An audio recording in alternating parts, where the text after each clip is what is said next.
no,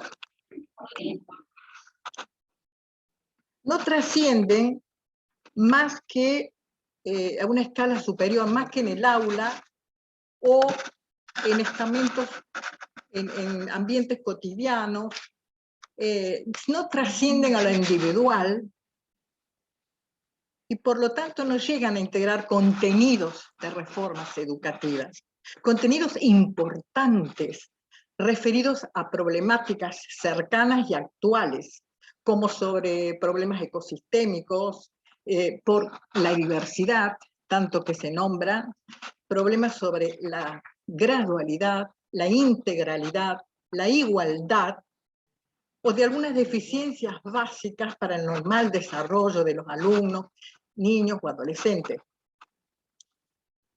En tercer lugar, la pandemia. La pandemia abrieron la posibilidad de reconsiderar aspectos problemáticos de la educación, algunos de vieja data y otros agravados por la complejidad de este momento. En este marco, es imprescindible y positivo volver consciente ciertas acciones, ciertas posibilidades que por razones a discutir no se consideran o se diluyen en el escenario donde parece reinar la confusión, la incertidumbre, la fragilidad, las contradicciones, despojadas de un análisis minucioso, exhaustivo, puntual. A lo largo de este recorrido encontrarán ustedes algunos interrogantes que quedarán para ser analizados y darán lugar a otros, sin duda. Pero sobre todo, que induzcan a la revisión de antiguas propuestas y a la búsqueda de respuestas nuevas o a preguntas nuevas.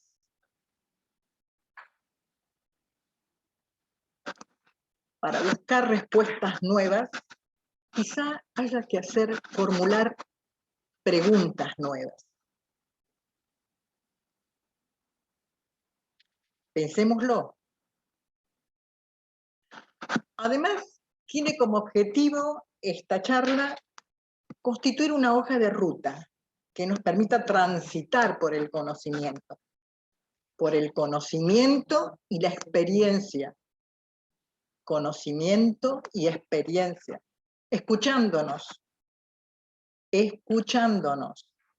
sin perdernos en los laberintos de condiciones institucionales, contextuales, disciplinares, en las simples excusas triviales o superficiales, estériles, que no conducen a ninguna solución. Ahora bien, los docentes, los profesores, nosotros, pensemos, ¿de qué manera nuestra formación inicial y aquella adquirida en la actividad, esa cotidiana, diaria, contribuyen a dar respuesta a la complejidad del momento? Mucho, poco, nada. Hay que pensarlo. Una complejidad del momento, una complejidad compuesta de cuestiones comunes y singulares, pedagógicas, sociales, políticas, psicológicas, antropológicas, que hacen de las escuelas un ambiente riquísimo, propicio para la interrogación, el cambio, la creatividad, para preguntarnos los cómo, los por qué, los cuándo.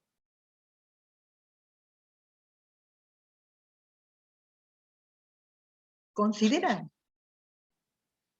desde esta perspectiva repensar la escuela?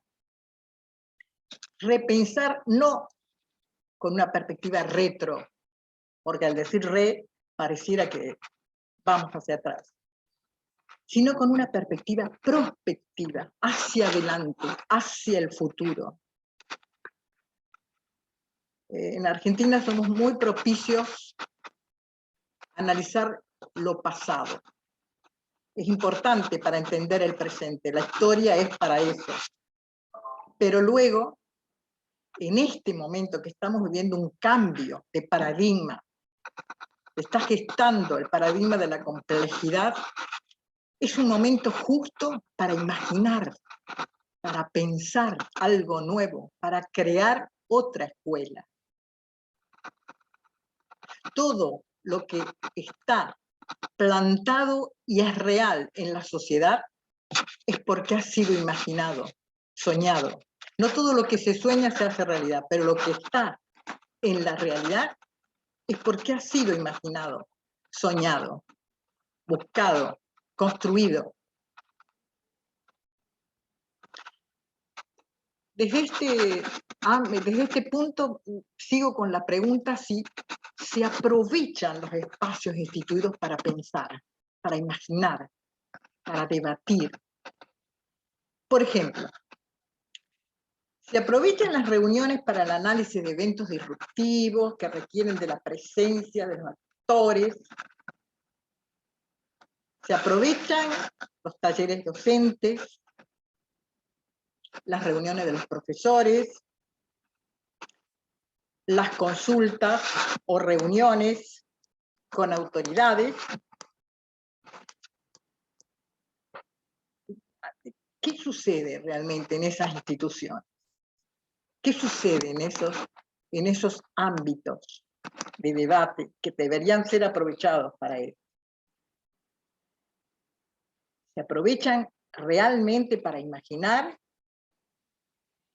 o se gastan y se consumen estos espacio-tiempo en actividades triviales, sin importancia, ineficaces?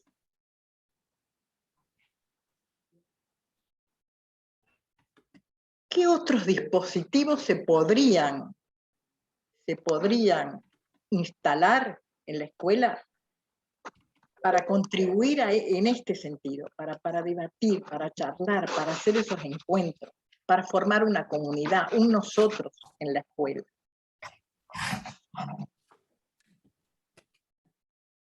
¿Y por qué es tan importante repensar la escuela?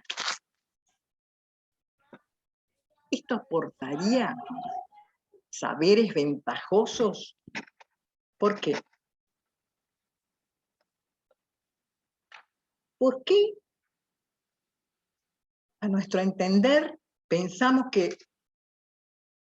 estos interrogantes traccionan, empujan la acción de pensar y complejizan el trabajo docente, para poner énfasis en dos ejes fundamentales: el conocimiento crítico y la reflexión? El conocimiento crítico y la reflexión sobre la formación docente. Pero vuelvo a repetir e insisto, esa formación docente para el futuro, para la perspectiva. ¿Y para qué?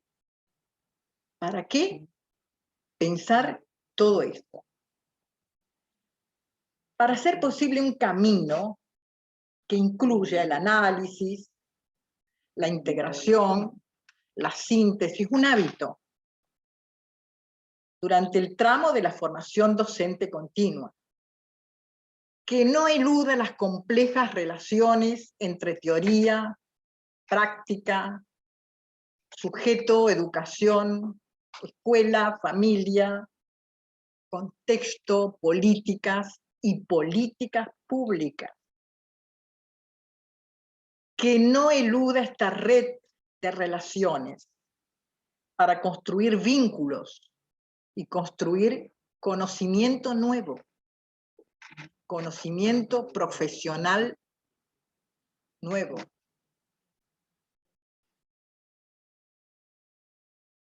Entonces, La primera pregunta que me viene en mente es, ¿qué es el conocimiento? Docentes, queridos maestros, ¿qué es el conocimiento? El conocimiento es una actividad producto del sujeto, es un producto del sujeto. No es una copia o reproducción del mundo de las cosas. El sujeto es constructor de su conocimiento.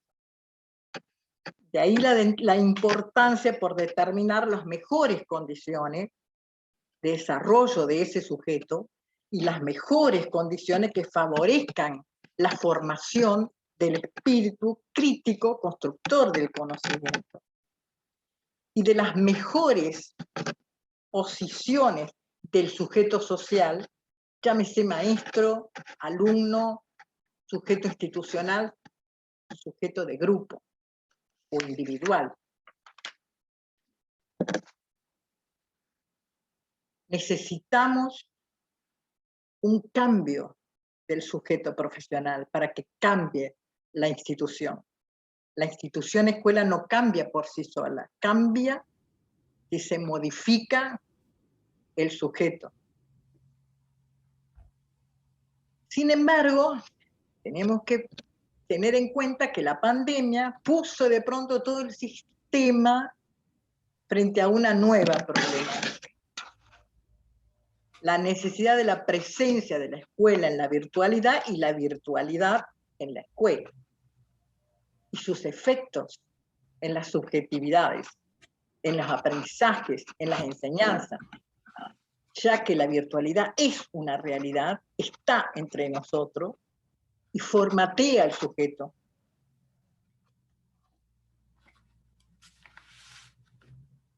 Es urgente pensar una nueva relación institucional sujeto-virtualidad, porque es una demanda presente y urgente,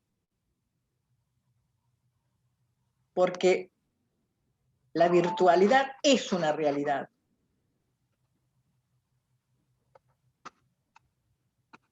En este sentido, podemos puntualizar algunos temas que hacen al conocimiento profesional para aproximarnos a este repensar. Y para eso he acudido a algunos puntos de Juan Carlos Tedesco.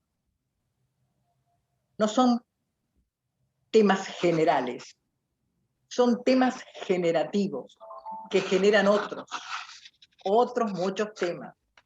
Pero para empezar a aproximarnos, vamos a empezar a puntualizar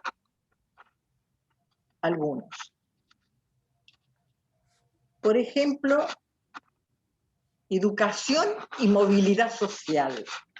¿Qué tema? Educación y movilidad social. A principios del siglo XX, la educación era un recurso para la movilidad, el ascenso social. Cualquiera que tuviera una educabilidad, una escolaridad elemental, podía emplearse, podía tener su trabajo y hacer un ascenso social. Pero con los cambios que se produce con el postcapitalismo, las crisis del modelo fordista, del modelo fordista que pone en jaque ese modelo verticalista del poder y es reemplazado por la horizontalidad del poder, animado por la masificación de la educación y ahora más fuertemente por el uso de las TICs. Lo cual hacen que la educación ya no es un esquema educación igual a movilidad social. Entonces hay que repensar otras formas de garantizar la ampliación y democratización de acceso a la educación, de todos los niveles, y hasta el superior universitario, que todavía sigue siendo el privilegio de algunos.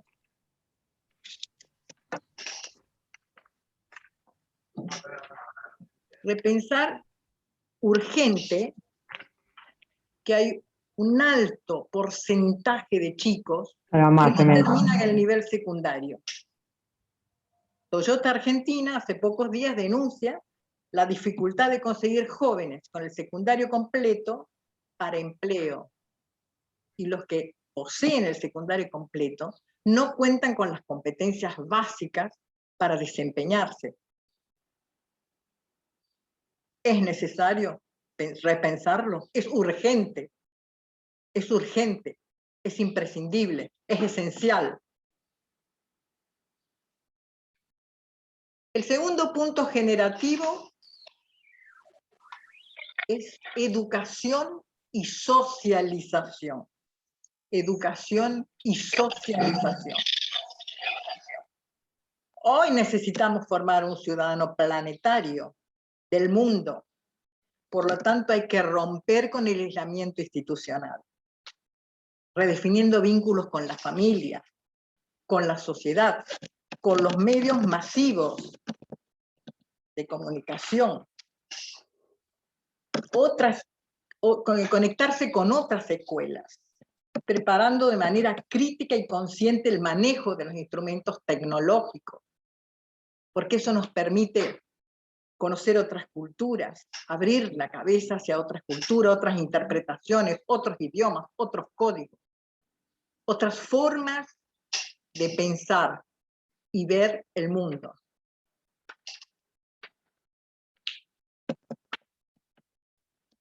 La autonomía de la escuela, tan hablada la autonomía de la escuela, tiene que ser para alentar vínculos y no para el aislamiento. Pensémoslo. La escuela tiene que estar conectada con el mundo. El punto 3 es universidad y conocimiento, otro tema generativo fundamental. En esta sociedad y con la gestación del paradigma de la complejidad, el conocimiento ya no es solo información para los procesos productivos. El conocimiento hoy es necesario para el desempeño de la vida cotidiana. Cualquier persona común tiene que tener algunos saberes básicos de alfabetización, de lectura, de comprensión de texto, de comunicarse con las tecnologías para cualquier cosa, pedir un turno, pagar una factura, etcétera, etcétera, de la vida cotidiana. Entonces, la agenda educativa ha de ser más amplia y más integral, incorporando las TIC en los sistemas de enseñanza, incorporando las TIC como herramienta al servicio de la educación, y no la educación al servicio de la tecnología.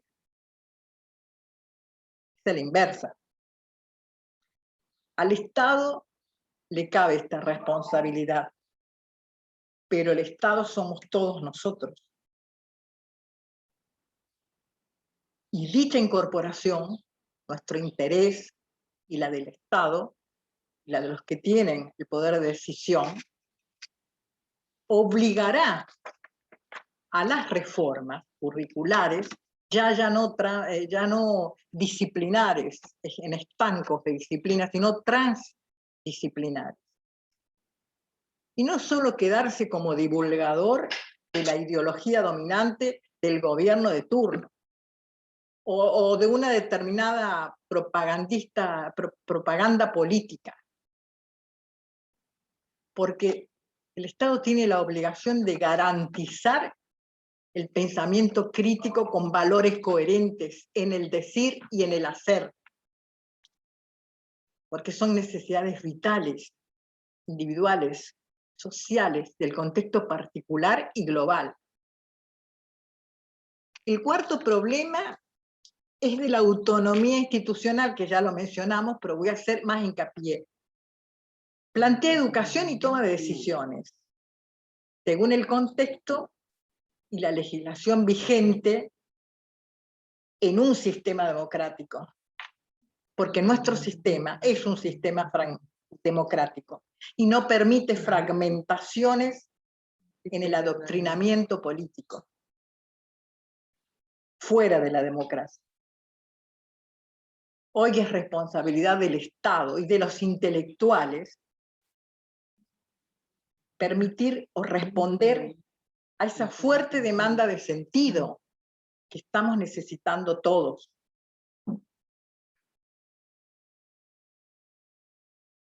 Fuerte demanda de sentido que estamos necesitando todos. El quinto es el desafío de reformas educativas. Siempre las reformas educativas, no solo en Argentina, sino en América Latina, pusieron el acento en algunos aspectos en desmedro de otros, o bien en la gestión, o procedimientos, o contenidos curriculares, y subestimaron principales actores institucionales, los que dan vida a las reformas, los que son el alma de la institución, los docentes, porque faltó integralidad por subestimación del trabajo docente y de su formación.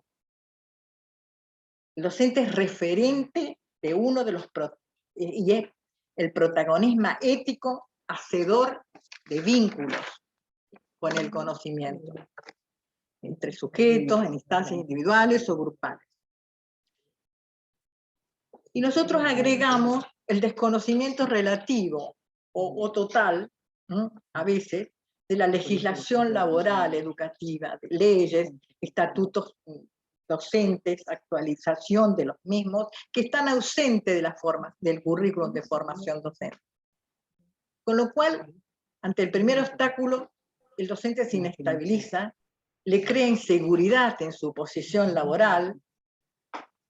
Por lo tanto, hay que conocer básicamente algunos como el conocimiento de la Ley de Educación Sexual Integral, el conocimiento del Estatuto del Docente, sus puntos principales, y también el conocimiento de los avances científico-tecnológicos de los 30, 40, 50 años que están ausentes. Pensemos todo esto. ¿Por qué es imprescindible? En apretada síntesis, voy a decir, el docente es y debe ser un intelectual, porque trabaja con el conocimiento. Y es un práctico provocador de condiciones y de construcción del conocimiento. Las dejo pensando. El docente es intelectual y práctico. Muchísimas gracias.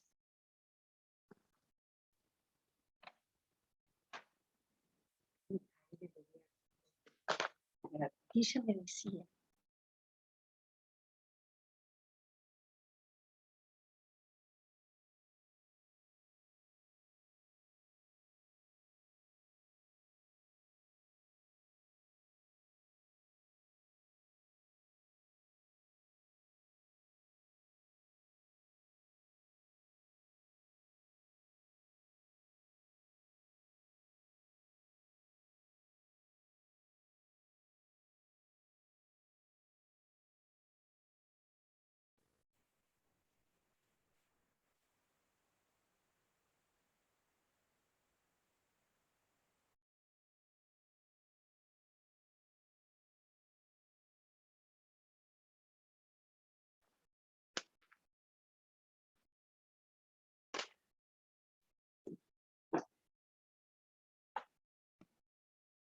Buenos días, queridas y queridos colegas. Algunos son conocidos, otros no. Quiero primero decirles que si algunos tienen preguntas que quisieran que fueran contestadas en este momento, lo podemos hacer. Si no, las dejan registradas en el chat y al final del encuentro o en el próximo, el día 28, contestaremos todas las que queden pendientes. Entonces, no hay ningún problema si ustedes quieren interrumpirnos para hacer alguna pregunta. Yo voy a intentar continuar con lo que dijo Gelda, ligando esta problemática tan nuestra, que es el tema del conocimiento, o sea, educación, conocimiento y escuelas. Voy a intentar ligarla a otra cuestión, que es el tema de la reflexión. La reflexión en el interior de la formación docente continua. ¿De qué hablamos cuando hablamos de reflexión? En primer lugar, al pensar en la reflexión, yo lo quiero iniciar con otra pregunta. ¿Es posible pensar problemas altamente complejos, como son los problemas de las ciencias sociales, pero particularmente el de la educación, simplificando las causas y por lo tanto las soluciones? Entonces, cuando yo hablo de reflexión y luego de haberlo discutido mucho y analizado y estudiado mucho, hablo de implicarnos en un dispositivo que tiene que ver con disponer de un tiempo, un espacio, unos sujetos que se reúnen y se disponen a volver a mirar sus prácticas, su historia, la historia de su escuela, las familias, el sistema y el contexto. Pero fundamentalmente es ir al encuentro o ir a la búsqueda o al descubrimiento de aquel conocimiento que está oculto, que permanece en silencio, que no es evidente en el fondo de nuestras prácticas, pero que es conocimiento. Hace muchas décadas, y muchos autores hablan de reflexión. Uno de ellos, John, advierte que en la práctica profesional existen problemas que se solucionan con la aplicación de la teoría y de la técnica, pero que existen otros problemas confusos, poco claros, que resisten a las soluciones técnicas. Ello significa admitir que existe aún hoy una idea dominante del conocimiento profesional riguroso fundado en la racionalidad técnica. Pero existen zonas de la práctica que le oponen resistencia a esa racionalidad. Si todo fuera tan fácil, tendríamos la receta, ¿no es cierto? La teoría, la receta, la pondríamos en práctica y estaría la solución de tantos problemas que tenemos. Entonces, en el primer caso, al hablar de racionalidad técnica, hablamos de una epistemología de la práctica que remite al positivismo. ¿Se acuerdan del positivismo, no? Pero el conjunto de problemas a veces ni siquiera se presentan como tales, sino que se presentan como situaciones indefinidas, desordenadas, y requieren para su conocimiento construir la problemática. Como decía Dewey allá en sus años, en 1938 más o menos. Y el problema de la definición de un problema no pertenece a la categoría de problemas bien definidos. Porque como dice John, utilizando las memorables palabras de Goodman, la definición de un problema, la definición de nuestros problemas educativos, es un problema que corresponde a los procesos ontológicos. Es decir, remite a una forma de construir el mundo. Y muchas veces la dificultad para definir los problemas que tenemos radica en que las problemáticas expresan conflictos de valores. Imaginemos entonces esa complejidad, imaginémosla. La reflexión, por lo tanto, no es precisamente opinión, aunque seguramente muchas veces se puede iniciar con ella, pero se distingue de esta por su profundidad y su complejidad. Es una dinámica que induce a avanzar, a progresar en el conocimiento.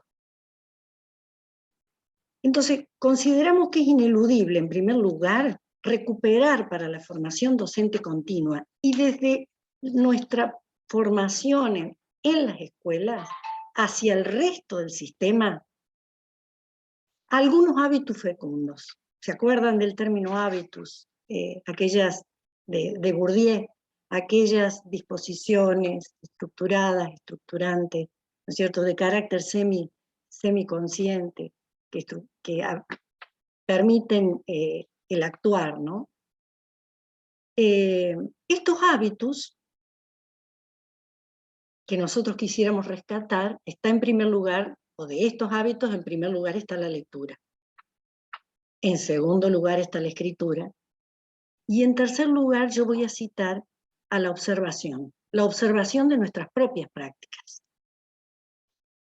También el debate, también la discusión, comentarios. La reflexión no solo debe definirse desde el sentido común, sino complementarse con trabajos de investigación y aportes diversos que permiten articular ese conocimiento teórico que todos tenemos al mundo de las prácticas. Yo quiero nombrar algunos autores que trabajan desde distintos ángulos con estas temáticas. Voy a citar a Elsie Rockwell, de México, a Elena Chili, de Santa Fe, que es nuestra, a Gloria Edelstein, en Córdoba. Hoy yo voy a acudir a Perrenur, otro autor que quizá ustedes conocen, para situarnos en esta temática que está en el interior, en el corazón de la formación permanente, y que no puede comprenderse si no tenemos en cuenta, o tomamos en cuenta, dos aspectos diferentes, o dos momentos diferentes. La reflexión en la acción y la reflexión sobre la acción. Repetimos que no es posible la comprensión y el abordaje de situaciones complejas sin reflexión. No, es imposible. Entonces, la reflexión en la acción es aquella realizada en la inmediatez. Por lo general para resolver lo cotidiano. Son microdecisiones que uno toma en el aula, en la escuela, en los recreos, en los pasillos, ¿no es cierto? Se evalúan y se corrigen en el transcurso. En cambio, la reflexión sobre las acciones consiste en tomar la propia acción, las propias acciones, como objeto de análisis, en diferido. Ya sea para comparar, criticar, revisar, pero siempre es para analizar, ¿no es cierto? Y esta es una idea fuerza. Es todo un proceso para crear sentido sobre nuestro trabajo, sobre las escuelas, pero también sobre la vida. ¿Por qué hice esto o aquello? ¿En qué me equivoqué o acerté? Estoy dudando sobre esto. ¿Qué le pasa a este alumno, a aquel? ¿Qué pasó en esta situación inesperada, en este grupo? ¿Qué me sucede? ¿Qué siento? ¿A qué renuncié? Es decir, que en la reflexión hay componentes de la historia personal, social y laboral, pero en cualquier caso y en cualquier situación, no podemos soslayar los aportes teóricos. Entonces, les pregunto, ¿por qué y para qué reflexionar? ¿Alguien lo quiere decir? ¿Quiere ir escribiendo en el chat? ¿Por qué reflexionar?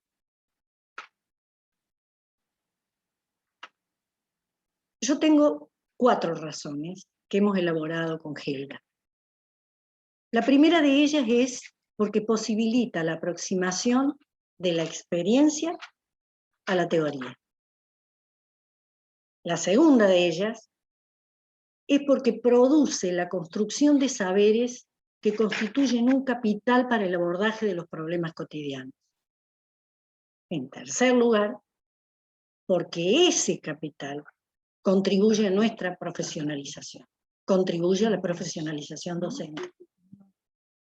Y el cuarto lugar, la cuarta razón, es porque nos proporciona y nos entrena en la construcción de argumentos, en la argumentación, no en la opinión. Nos saca de la opinión y nos ubica en el lugar de la argumentación. ¿Por qué y para qué reflexionar? ¿No? Si quieren. Entonces, dijimos que esto contribuye a la profesionalización. ¿En qué consiste esa profesionalización?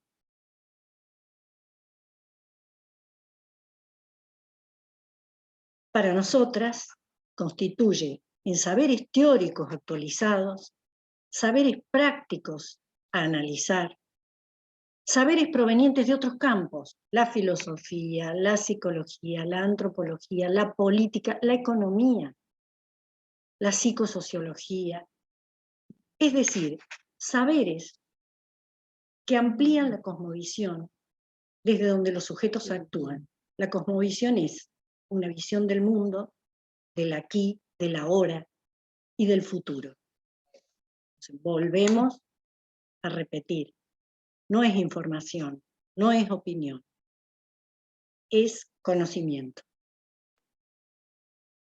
Por eso, en primer lugar, este debate sobre la formación docente no radica en un listado de preguntas que no tienen un hilo conductor, sino que ellas forman parte de una estrategia que siempre es a mediano o a largo plazo. Es decir, es una perspectiva la nuestra. Y donde hemos puesto el deseo de que sea un proceso de lenta transformación. En segundo lugar, esta estrategia debiera posibilitar una ruptura de nuestra pasividad y la reducción del trabajo docente a la simple ejecución como autómata y no como sujetos del saber, ejecutantes de instrucciones cada vez más precisas, más exhaustivas, propuestas por la autoridad tradicional, por las editoriales y por los especialistas. Entonces, pensamos que este recorrido que quisiéramos realizar juntos, permitiría la confluencia de dos momentos distintos. Traer a la memoria lo hecho en el pasado, que no se puede obviar, y pensar en la continuidad del proceso, es decir, conjugar esos dos movimientos, uno retrospectivo y otro prospectivo, pero en el presente, en el que no podemos soslayar, como ya mencionó Gelda en distintos momentos, los cambios que la globalidad fue gestando y configurando en un nuevo paradigma, ya hace muchos años, un nuevo sujeto, en nuevos modelos teóricos y por lo tanto una nueva cosmovisión. Nos parece importante mencionar entonces otras cuestiones que siguen abriendo como un abanico, siguen abriendo este abanico que empezó a abrir Gelda con sus interrogantes y yo continúo hilvanando con interrogantes. Ese abanico de problemáticas que se despliegan en las escuelas y en las que muchas veces no nos tomamos el tiempo para reflexionar, tales como: ¿desde dónde pensar los contextos educativos cuando una de las condiciones de los sujetos refiere a un 50% de pobreza? ¿Qué entendemos por pobreza hoy? ¿Es solo la falta del recurso material? ¿O será que esa falta de recursos materiales se agrava al ir asociada a la falta de una educación de calidad? ¿Cómo inciden esas carencias en las posibilidades de futuro de nuestros alumnos? En las posibilidades, en esa relación que Gelda decía, educación y universidad, educación y movilidad social, esos ejes con respecto al conocimiento. Educación y socialidad. Los maestros y los profesores sabemos que en esta pandemia y la cuarentena prolongada con escuelas cerradas, inevitablemente, está comprometida no solo la falta de educación, sino la falta de protección y de alimentación básica para amplios sectores de la infancia y la juventud. Un problema social en el que la escuela se implicó durante las reiteradas crisis económicas, sociales, políticas, desde los inicios de la democracia.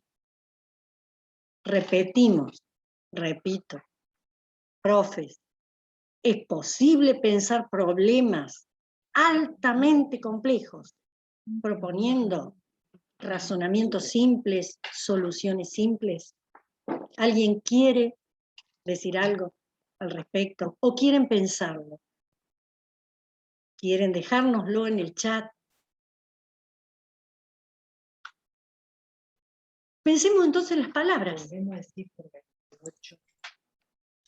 Siendo la escuela la institución que privilegia las palabras, ¿por qué no cuidar el empleo de algunos términos y sus significados?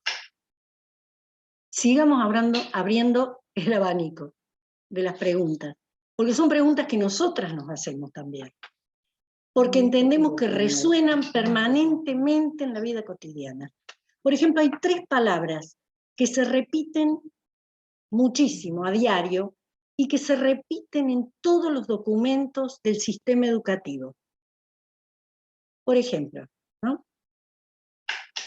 ¿Qué entendemos por inclusión? Esta palabra inclusión figura desde nuestras planificaciones hasta todos los documentos del sistema educativo.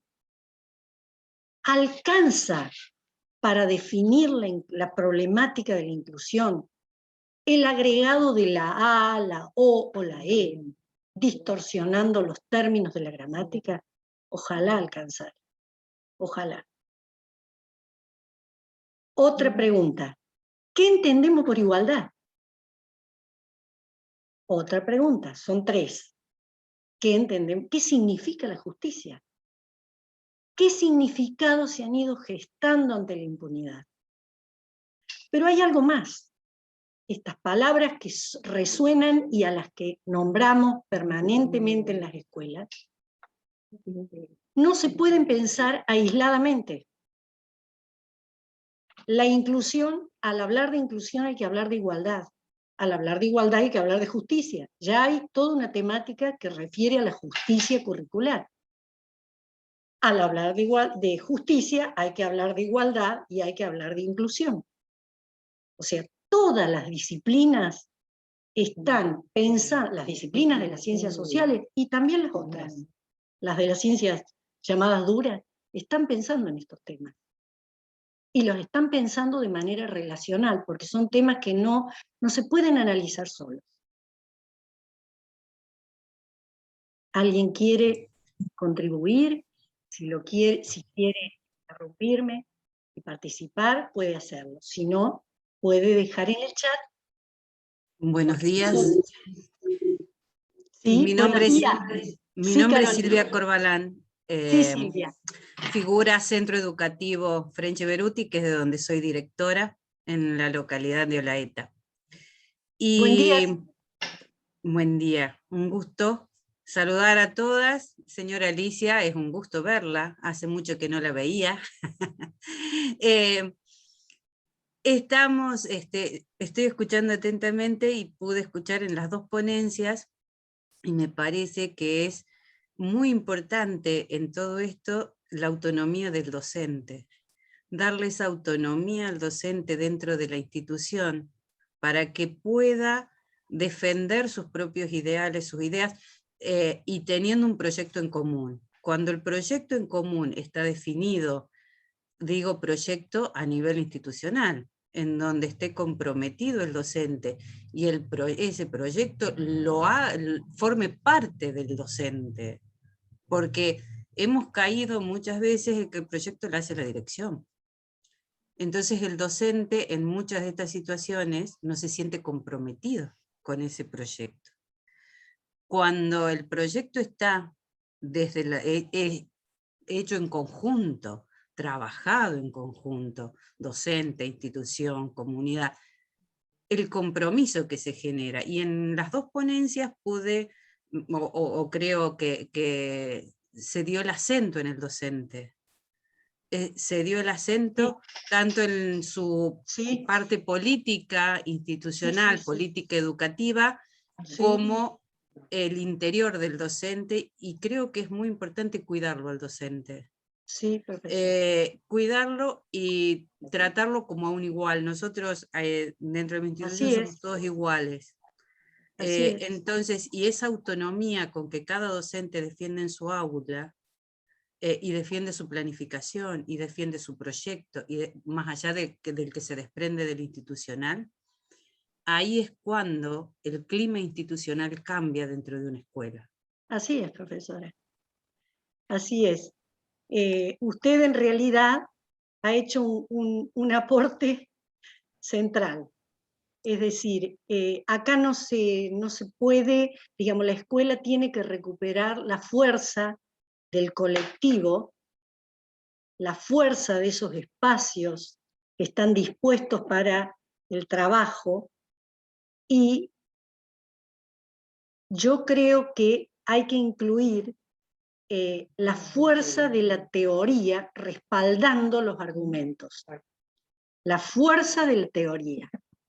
Es decir, en los argumentos hay que, en ese proyecto común es mucho más fuerte si está apoyado en la teoría, y si está apoyado, por supuesto, en lo que usted señaló, profesora, en todo lo que usted señaló, que es una verdad teórica. Es una verdad teórica. Incluso yo creo que también nos pasa, porque todos sabemos que cada docente tiene su potencial en algún aspecto. Cada docente es diferente, como somos todos, entonces cada docente tiene su potencial o tiene una parte potente en alguno de los aspectos de la educación. Y cuando a cada docente se le da la participación sobre lo que es potente para que pueda multiplicar a sus pares y entre todos se pueda hacer esto, nos pasó con la virtualidad. Había quien estaba que se había introducido mucho en Zoom, otros en Meet, otro con Hangout o con Classroom. Entonces, y cada uno de esos docentes explicaba su situación para capacitarnos al resto y dar esa posibilidad de que seamos todos iguales. No solamente desde un lado se capacita. Entonces, eso genera el compromiso también, de ir siempre avanzando un poquito más.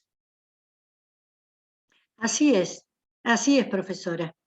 Creo que esa es otra de las cuestiones, no solo en el cuerpo docente, sino en el aula, digamos, el trabajo con los grupos. Hay toda una serie de teorías sobre el grupo de trabajo, los grupos en el aula. Es sumamente importante, muy importante lo que usted señala. Buen día. Sí, buenos días. A mí me gustaría hacer una pregunta respecto a lo que se entiende por esto de inclusión. Yo lo último que pensé fue en el tema de la deformación del idioma. Nosotros hemos tenido en el colegio donde yo trabajo siempre alumnos con distintas discapacidades. Hemos tenido desde alumnos ciegos, chicos con problemas de motricidad, chicos con problemas mentales leves. Y yo siempre pongo este ejemplo cuando charlo con la psicóloga o con las maestras integradoras. Tuvimos un alumno que yo quiero muchísimo, que él nunca pudo hacer desde primer año a sexto las evaluaciones juntas. Entonces le hacíamos 2 preguntas un día, 2 preguntas otro día, 2 preguntas y a la final de la semana él hacía la evaluación. Eso, así lo educamos. El alumno salió de sexto año con esa idea en la cabeza, que él, un trabajito de una semana, o sea, lo que un compañero hacía en un día, lo hacía en una semana. Fue una entrevista de trabajo. Entonces, su primer pregunta a la persona que lo estaba entrevistando es, ¿puedo venir mañana a completar lo que me falta? ¿Se dan cuenta? Entonces, educamos a un adolescente que no lo preparamos para el mundo. Entonces, en esa inclusión fallamos como escuela. ¿Se entiende? Yo nunca Sí. pensé en el idioma, pensé en este ejemplo, en este pequeño que yo quiero mucho, que durante 2 años después que él salió del secundario, algunos profes nos acercamos a contarle que el mundo era distinto a la burbuja que le hicimos en el secundario. Y fue difícil y fue muy duro. Por eso la inclusión a mí me hacía más ruido desde otro lado, más allá del tema de cómo se hable. Es así, profesora. Eso es lo que hace un ratito yo decía desde las teorías, este pensar la educación, o que Helda remite, nosotros educamos para el futuro y educamos para la realidad. Tenemos el deber de que estas cosas sean motivo de análisis y de conocimiento en el interior de las escuelas.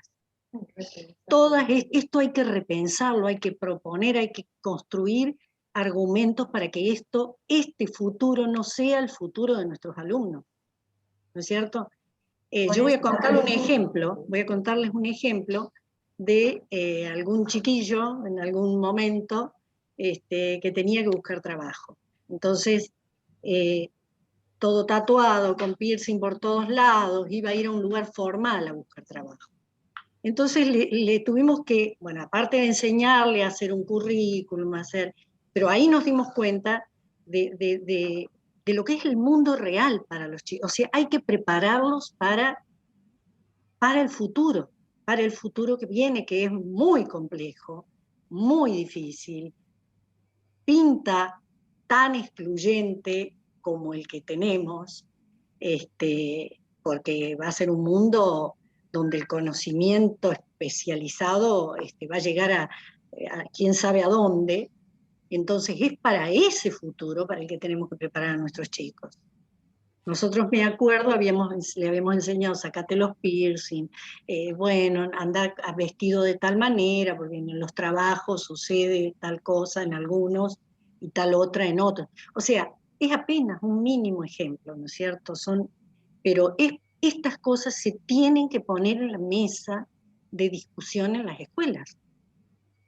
O sea, no se pueden soslayar y quedar como, ay, bueno, viste que no pensamos en esto y lo otro.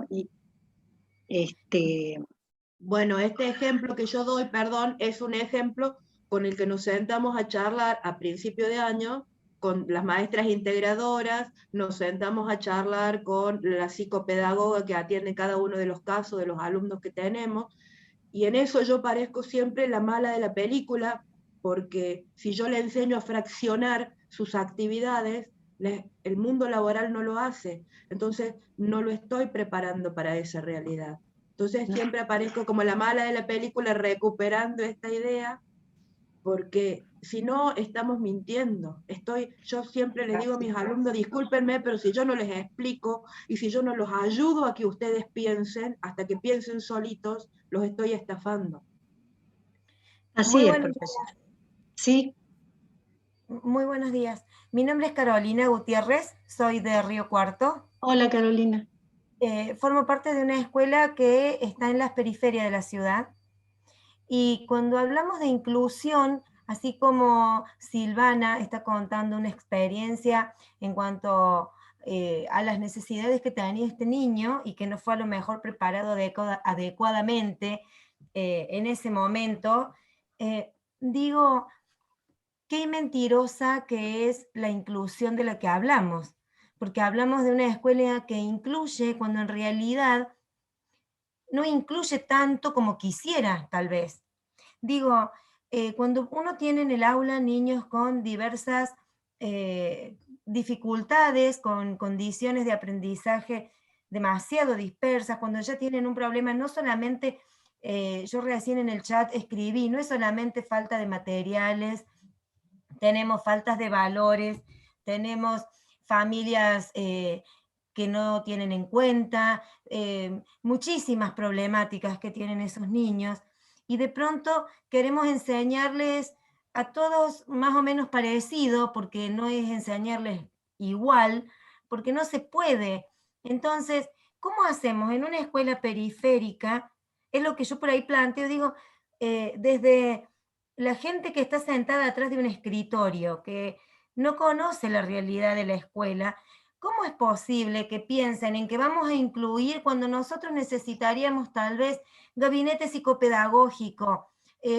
Tratamos de iniciar circuitos, yo en lo personal, con condiciones de una alumna en particular, trabajo con una institución en paralelo, como cosa mía, hablé con la psicopedagoga de un centro asistencial, esta psicopedagoga me ayuda a trabajar con esta nena, yo preparo cuadernillos, llevo, la psicopedagoga si la nena no asiste la va a buscar, hacemos toda una cosa y necesitamos incluirla en un sistema que lamentablemente no está preparado, porque mi escuela necesitaría un gabinete psicopedagógico para poder trabajar con estos niños en particular. Por eso digo que la inclusión es mentirosa. No se trata solamente de formar el idioma, no se trata de hacer una rampa para que suba un nene con sillas de ruedas. Va más profundo todavía. Sí, es mucho más profundo. Es mucho más profundo y ese tendría que ser, digamos, como dijo la primera profesora que participó, pero la segunda también, transformarse en un proyecto de escuela. Yo les quiero comentar que el día 28 nosotros vamos a retomar absolutamente todo esto, incluso las que queden en el chat, y vamos a contestar una por una, con aportes teóricos, con aportes de diversas disciplinas, para que ustedes tengan los recursos teóricos necesarios para sostener aquellas cuestiones que para ustedes sean fundamentales en cada escuela, porque no hay dos escuelas iguales, no hay dos aulas iguales, no hay 2 años iguales, no hay 2 niños iguales, y eso es lo que olvidan los teóricos. Que no hay, y el sistema en sí, digamos, y con la complejidad de la ciencia, como les dijo Helda, el desarrollo científico y tecnológico, nos lleva a parecer que vamos despacito, o sea, porque se nos suman problemas viejos a problemas nuevos. Entonces, mi siguiente pregunta era precisamente esa. Todos estos 3 conceptos que nombramos, igualdad, justicia curricular o justicia e inclusión, reciben el tratamiento adecuado para sustentar la comprensión de la actualidad y del futuro, que es a lo que ustedes se están refiriendo. Preguntémonos, pregúntense chicas ahora, cada una con sus problemas institucionales. ¿Qué es lo que se ha desarticulado? El signo, nuestras palabras y su significado, nuestras intenciones y el efecto, lo grupal de lo individual, el aula de la escuela, un curso del curso anterior, del año anterior. Se piensa cuando frente al disenso se ejerce violencia sobre el otro. Si la patria es el otro, ¿por qué la violencia? Es decir, no somos un ente aislado. Todo lo que pasa en la escuela es relacional. Lo que le pasa a mis chicos hoy, les pasó el año pasado, tienen cosas del año pasado. Y lo que les pase fuera de la escuela depende también de alguna manera de mí, y bueno, y les va a pasar el año que viene. Yo creo que, disculpe, vuelvo a Sí, por entrar, favor. pero yo creo que ahí hay una palabra clave y sería gestión. Sí, profesora. Gestión, pero también es poder pensar todos, porque el maestro es dueño de su cátedra, digamos, llamémosle de su cátedra. El maestro debe repensar hacia el interior de su propia práctica para ponerla en común también la gestión directiva, ¿no es cierto? También las conducciones. Entonces, preguntémonos, ¿qué le pasa hoy? ¿Qué nos pasa hoy? Nos estamos preguntando, porque se ve que ustedes se están preguntando qué pasó en ese momento, qué pasó acá, qué pasó acá. Entonces, todos estos interrogantes y lo que vaya disparando para ustedes, no son todos los interrogantes, pero van a quedar abiertos para que los participantes, ustedes, nosotras, en soledad, analizando nuestras prácticas, nuestras instituciones, la gestión que nos conduce, la relación de nuestra gestión con los estratos superiores, inspección, etcétera, ¿no es cierto? Van a quedar abiertos, es decir, esto es abierto, ¿no es cierto? Entonces esperamos los aportes de ustedes, les vamos a dejar nuestro mail, nuestros teléfonos, y van a quedar registrados en el chat. Registren todo lo que vaya a quedar pendiente, porque el sábado 28 a las 10 de la mañana vamos a responder, ¿no es cierto? Es decir, vuelvo a lo que había dicho Gelda. Quizás tenemos que animarnos a hacer otras preguntas, más preguntas, y aparecerán otras respuestas, seguramente respuestas nuevas.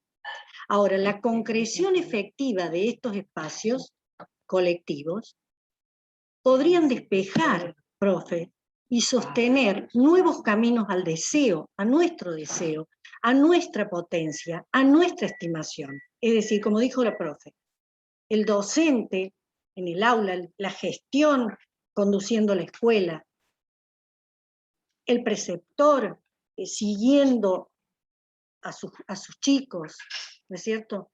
Es decir, la autoestimación, el camino de nuestro propio deseo y, en definitiva, nuestro profesionalismo.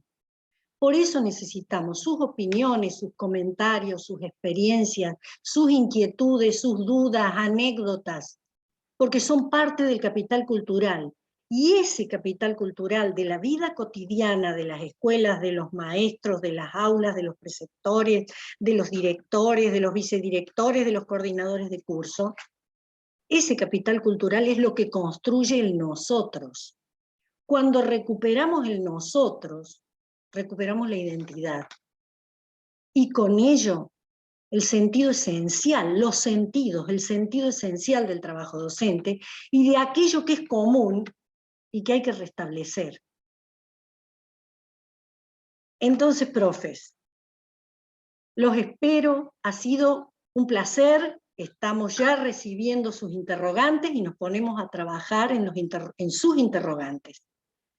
Para mí ha sido un enorme placer y una gran satisfacción estar con ustedes. Nos volvemos a ver el 28. Le paso a Gelda, que tiene que cerrar con este encuentro breve, pero bueno, para nosotras muy productivo. Esperamos que para ustedes también. Muchas gracias. Gracias a ustedes, a todos. Después le agradezco. Solamente una invitación. Dale.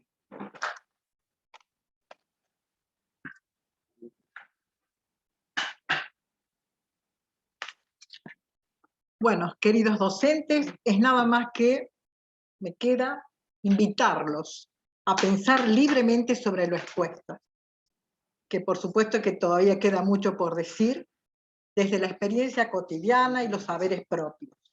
Es nuestra intención contestar de manera personalizada sus aportes, como es posible, que en esta instancia no es posible por falta de tiempo, y les pedimos que nos hagan llegar sus contribuciones a nuestros mails que figurarán en pantalla.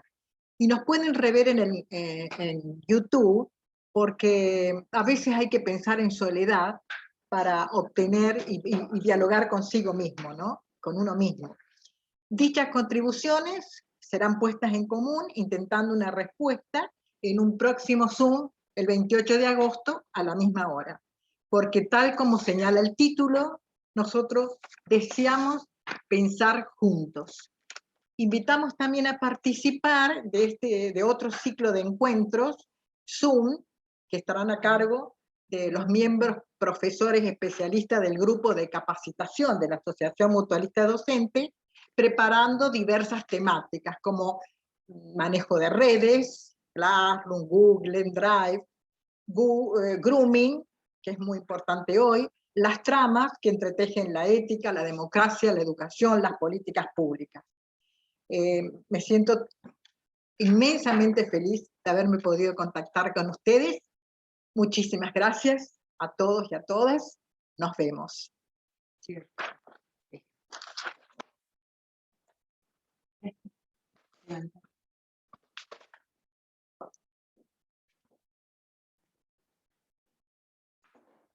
Bueno, solo para agradecerle los chats, para volverles a decir que nos manden todas las preguntas, todos los interrogantes, para agradecerles a todos los que participaron y decirles que nosotros como Mutual del Docente también estamos totalmente compenetradas con lo que dicen las profesoras.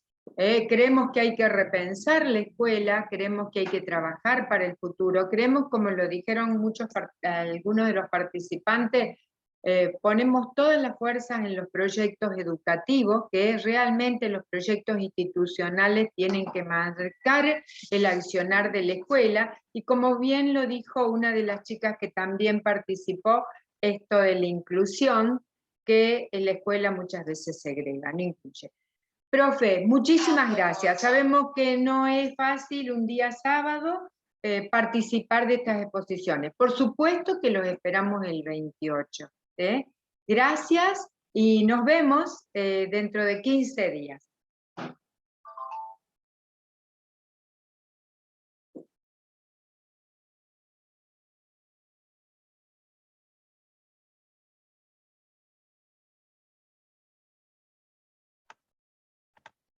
Chau, hasta luego. Muy buena la diserción de ambas disertantes y bueno, esperemos poderlo poner en práctica.